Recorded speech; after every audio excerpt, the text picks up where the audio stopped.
आकर मुझे अखिलेश यादव के बारे में बात करते, मैं उनसे ही पूछता हूं क्या तुम्हारी मां और बहन की इज्जत लूटी गई?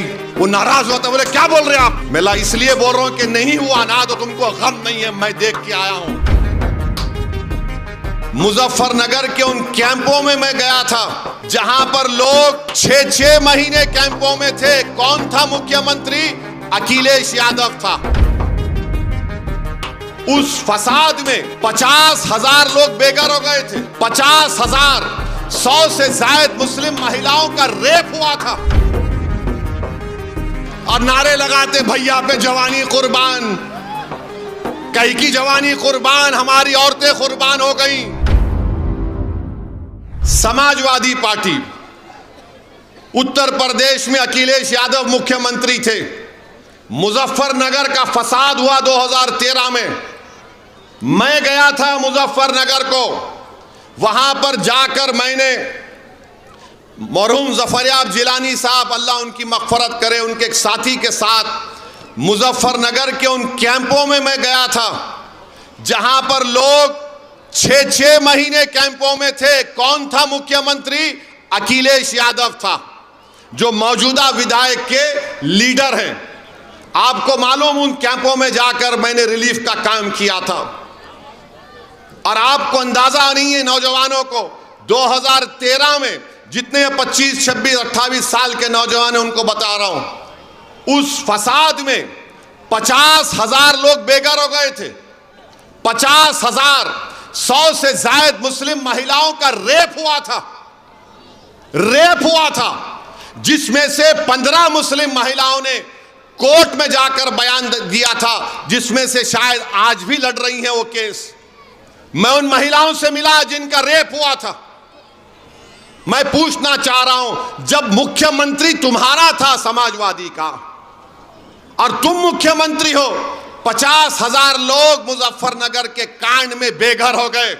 और आज मुजफ्फरनगर से कोई आकर ये बोलेगा कि इनको वोट दो, पहले तुम अपने गिरबान में झांक कर देखो कि मुजफ्फरनगर के फसादात में महिलाओं का रेप जब हो रहा था, खेतों में ले जाकर भगा भगा कर उनकी अस्मत लूटी जा रही थी, कहां थे मुजफ्फरनगर के कायदीन? जब कहां थे अखिलेश यादव? कोई नहीं था। मैं गया वहां पर उन कैंपों में जाकर, मेरे ख्याल से उस लड़के का नाम शहबाज था जो मुझे लेकर गया था।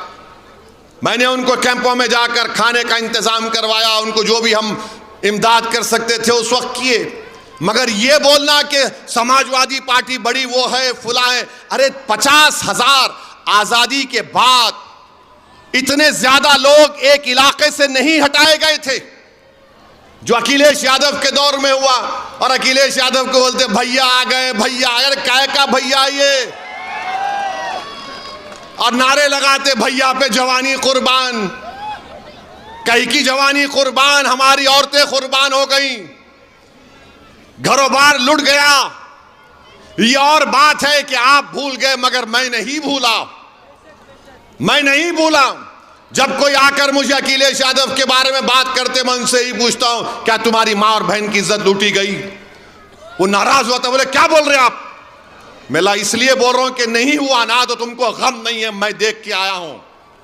मैं उन अपनी बेटियों को देखा हूं उस वक्त जो पर्दे के पीछे से इंसाफ नहीं करा उनके साथ। मैं जानता हूं मुजफ्फरनगर के कांड में क्या हुआ।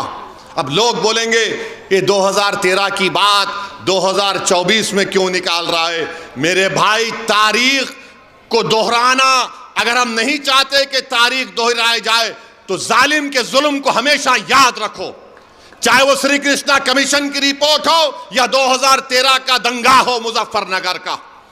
तुम अपने सियासी मफाद के लिए भूल जाते हो, मगर असदुद्दीन ओवैसी नहीं भूलेगा इनके एक एक गम को। मैं जब तक जिंदा रहूंगा, लोग कुछ भी बोले, जो लोग हमारे लिए काम करते हैं, जो मुझे जानते भी नहीं है, मेरा फर्ज है कि मैं उनके लिए लड़ूं, मेरा फर्ज है कि उनके इंसाफ के लिए मैं लड़ूं।